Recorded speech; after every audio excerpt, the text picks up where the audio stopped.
A semana foi tensa para o governo Jair Bolsonaro. Em meio a protestos contra os cortes da educação, o Planalto vê a crise econômica aumentar. Para debater a situação política do país, nós contamos com a presença do advogado Vinícius Boeira e do economista, do professor Cássio Moreira. Sejam bem-vindos, doutor Vinícius, professor Cássio. Bom, de que maneira essas manifestações dos estudantes ocorridas nesta semana podem impactar as próximas ações do governo federal? Há possibilidade de mudanças de pauta em virtude desse movimento? Vou começar com o doutor Vinícius, depois o professor. Por favor, doutor. Boa noite, obrigado novamente pelo convite, é uma satisfação retornar ao programa. Eu acredito que não haver, respondendo já de plano a tua pergunta, eu acredito que não vai haver mudanças.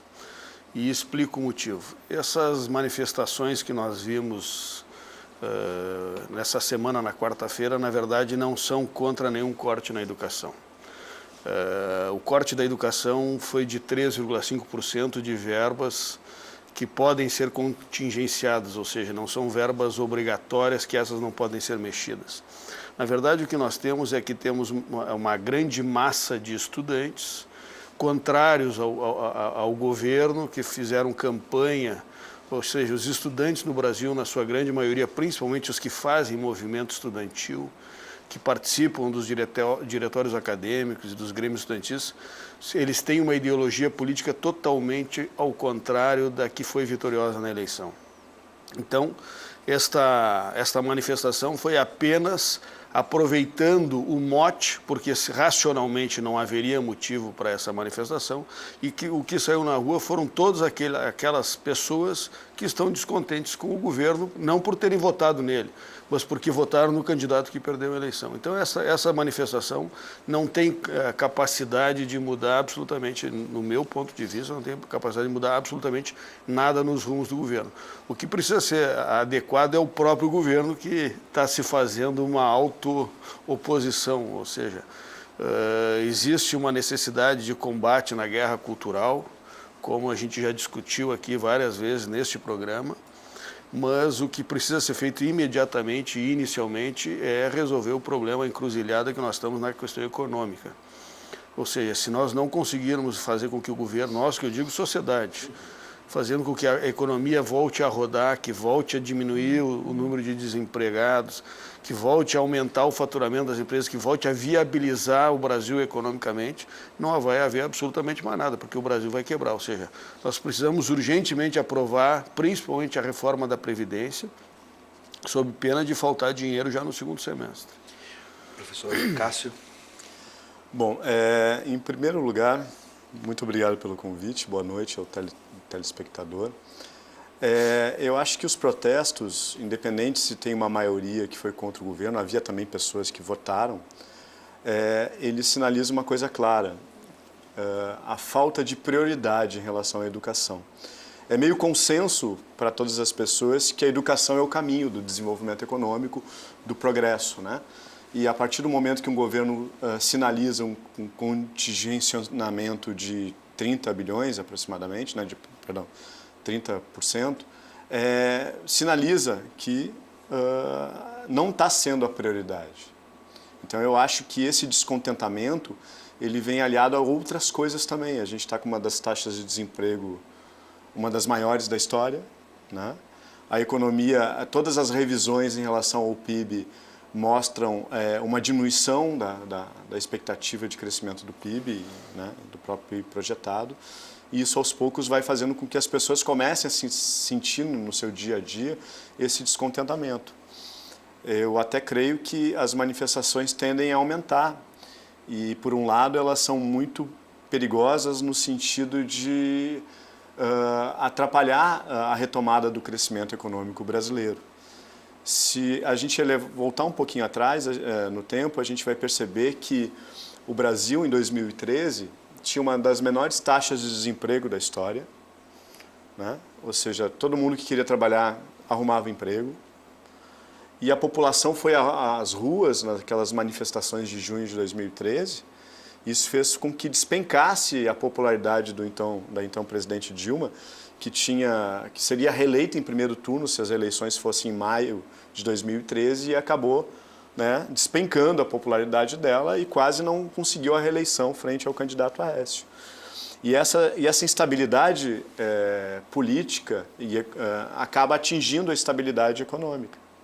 Porque quando as pessoas começam a ir para a rua descontentes e as manifestações começam a crescer, o consumidor fica receoso, né? Daqui a pouco não é hora de eu fazer uma compra maior. O empresário fica também receoso de ampliar a sua capacidade de produção, de investir.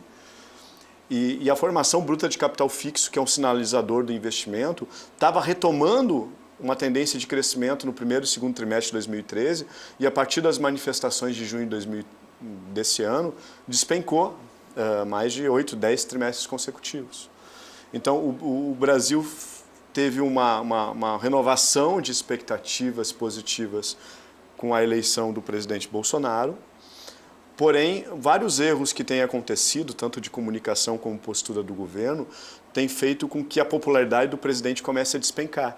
E no momento que essas manifestações, na minha opinião, justas, corretas, porque a educação não está sendo tratada de forma prioritária, e aí nós temos o problema da educação nas 3 esferas, né? O grande gargalo na educação brasileira é o ensino básico e o ensino médio, e as nossas universidades federais e institutos são referências, né? Se tu pegar o ranking das melhores faculdades do Brasil, tu vai ver que grande parte está lá universidades públicas federais, institutos federais. Só que nós temos um problema na educação no ensino básico.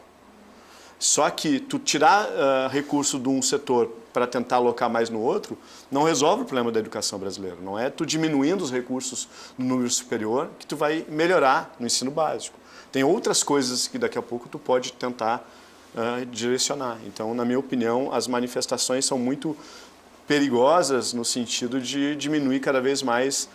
E quanto menor a popularidade do presidente, mais difícil vai ser ele fazer reformas.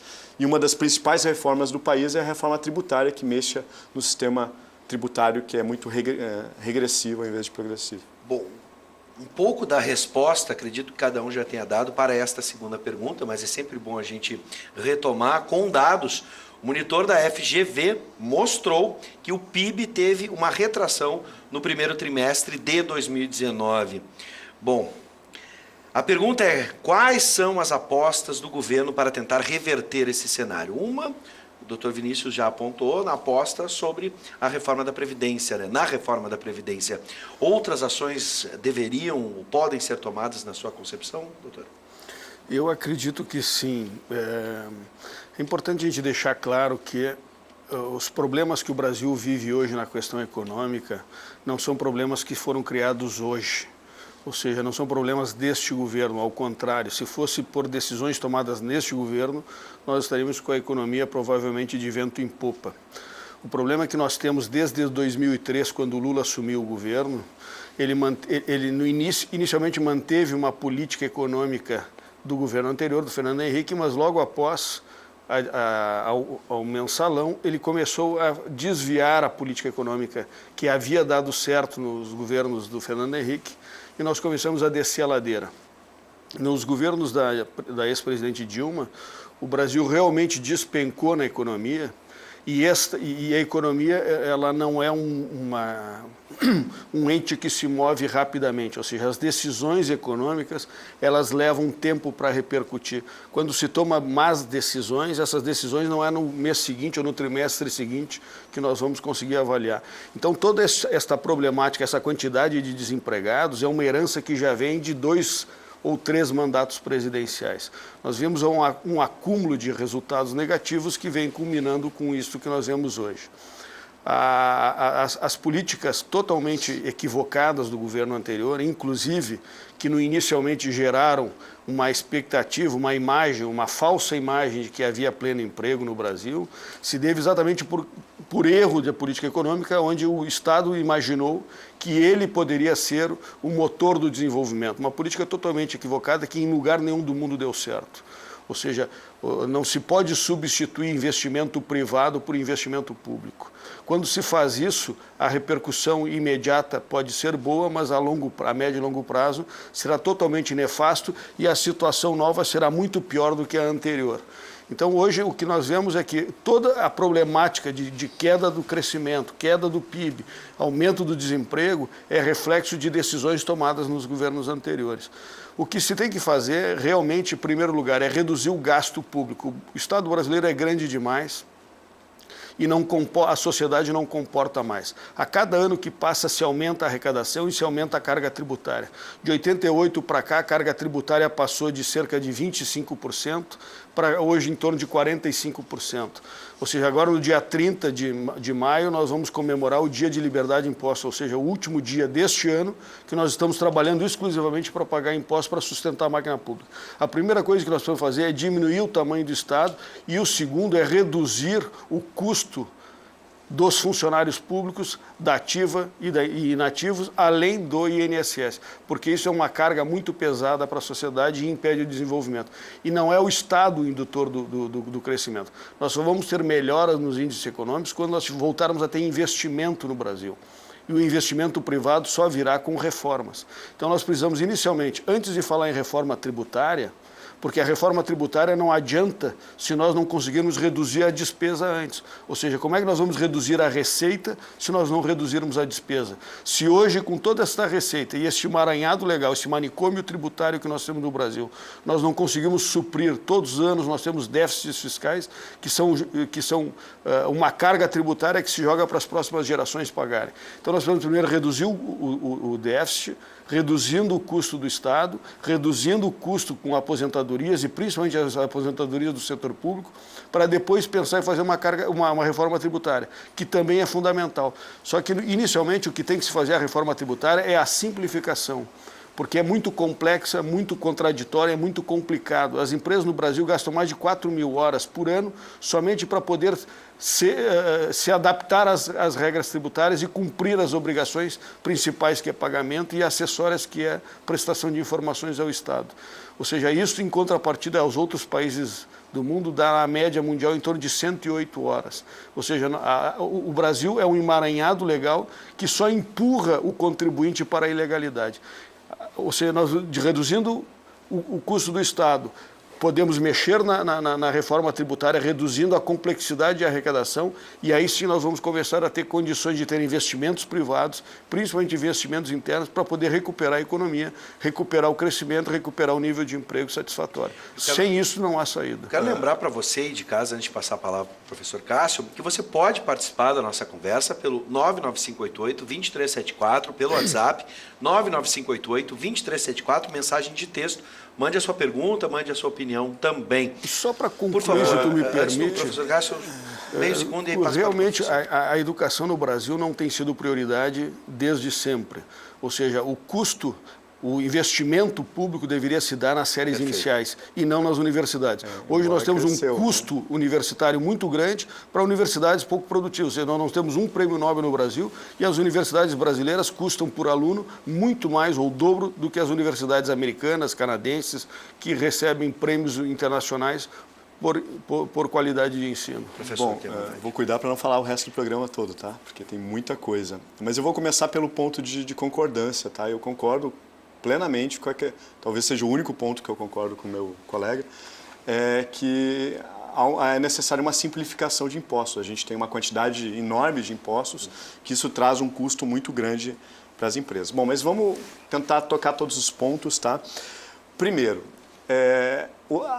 hoje a gente vive um momento meio perigoso de pós-verdade, que as pessoas acreditam numa coisa e dizem aquilo e às vezes não vão conferir os números, os dados, etc. Tem até filósofo dizendo que a Terra é plana, né? Então gente acreditando, né, nessas questões, então é uma coisa complicada.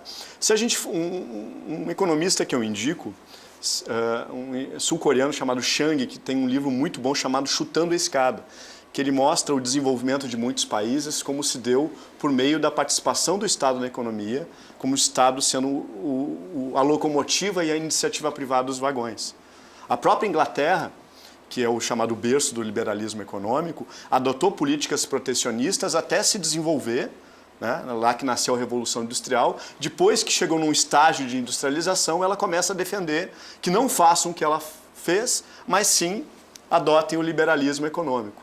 Se a gente for pegar uma experiência mais recente, não tão recente, um dos grandes estadistas, que, na minha opinião, que já existiu, um ex-presidente dos Estados Unidos, Franklin Delano Roosevelt, após a quebra da Bolsa de 29, os Estados Unidos mergulhou numa crise chamada Grande Depressão pelas políticas liberais implementadas anteriormente.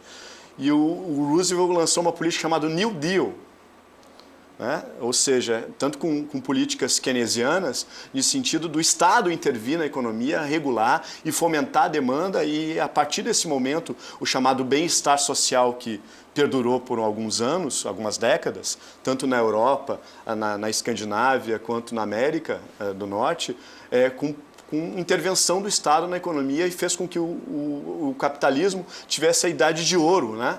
Tal. Se a gente for pegar no Brasil, a gente vai ver que até a década de 80 nós tínhamos um Estado desenvolvimentista, e as maiores taxas de crescimento da história foram com o governo, com o Estado intervindo. Até o próprio regime militar, na época do chamado milagre econômico, embora houve concentração de renda, houve um brutal crescimento econômico, embora crescimento não é a mesma coisa que desenvolvimento. Então o Estado é extremamente importante para o capitalismo, para o capitalismo dar certo, né? Não o Estado absoluto. Na minha opinião, o socialismo e a ideia de um comunismo que não existe, né? Na verdade só existe socialismo, só existe movimento comunista, mas o sistema econômico não existe, é uma utopia, então, na minha opinião. Então o capitalismo ele dá certo com um Estado forte e não um Estado fraco. Por que acontece com o Estado fraco e o Estado mínimo? O Estado mínimo faz com que grandes corporações, tanto nacionais e internacionais, se apoderem desse Estado mínimo, das diretrizes, e acabam meio que trazendo muitas vezes a questão econômica para os seus interesses. Então, no caso do Brasil, o que o Brasil precisa, e o Estado da brasileiro não é tão grande assim. Se a gente for olhar o número de médicos por habitante, policiais por habitante, professores por habitante, tem algumas ineficiências que têm que ser corrigidas, mas se a gente comparar o gasto de funcionário público por habitante do Brasil em relação a outros países, o Brasil não está lá em cima. Então é só tu pegar, pega o Google, faz uma pesquisa, servidores pelo PIB, pela população, pesquisem em algum buscador, vocês vão ver algumas coisas assim. Então, a questão do Estado, o problema é que nós temos um sistema tributário muito regressivo. No Brasil, a gente não tem que dizer que a gente paga muito, que a carga tributária é alta. A gente tem que estratificar e dizer, no Brasil a classe baixa paga muito imposto, a classe média paga muito imposto e a classe alta paga muito pouco imposto. Porque nós temos um sistema tributário extremamente injusto. No Brasil, quem ganha menos paga mais e quem ganha mais paga menos imposto. Então, por isso que a gente tem a sensação... E outra, a carga tributária no Brasil, ela incide mais na produção do que na renda, que também faz com que o custo do Brasil fique mais caro, etc. Então, esse é outro ponto interessante. Por fim, acho que tu tinha comentado da questão, eu comentei da questão do tamanho do Estado, da importância do Estado ser um Estado eficiente e forte para poder fazer com que o capitalismo se desenvolva. E uma outra coisa, as pessoas confundem Estado forte com falta de empreendedorismo. Se tu olhar grandes cases nos Estados Unidos, tu vai ver um papel extremamente importante no Estado na pesquisa e desenvolvimento. Surgimento como empresas como Google, Apple, etc., todas têm participação do Estado na pesquisa, que acabam sendo levadas para a iniciativa privada. Então, o Estado é extremamente importante e, na minha opinião, apostar todas as fichas numa reforma da Previdência, que acaba não mexendo tanto com privilégios, que acaba diminuindo a renda, e esse 1 trilhão para onde é que vai para pagamentos de juros da dívida pública, que está explosiva, é muito complexo e, na minha opinião, o governo está apostando todas as fichas na reforma da Previdência, enquanto tem várias outras coisas extremamente importantes para o desenvolvimento econômico. E só para finalizar... Acho que eu comentei da questão da desenvolvimento. Bom, enfim, daqui a pouco eu falo mais. Bom, eu tenho participação do nosso telespectador, o Roberto, de Porto Alegre, vai, bem incisivo, o governo tem que privatizar as escolas. né? E ele foi incisivo. Eu precisaria, Roberto, gostaria até que tu desenvolvesse mais teu raciocínio para a gente poder entender, mas seja muito bem-vindo, seja ele qual for. Olá, Bives, interessante, toda vez que alguém se volta contra o governo Bolsonaro, o pessoal defende, ameniza, dizendo que é o pessoal da esquerda, que é o movimento de quem não votou nele. E aí vem a solução mágica, a reforma da Previdência. Já foi feita a reforma trabalhista e os empregos não vieram.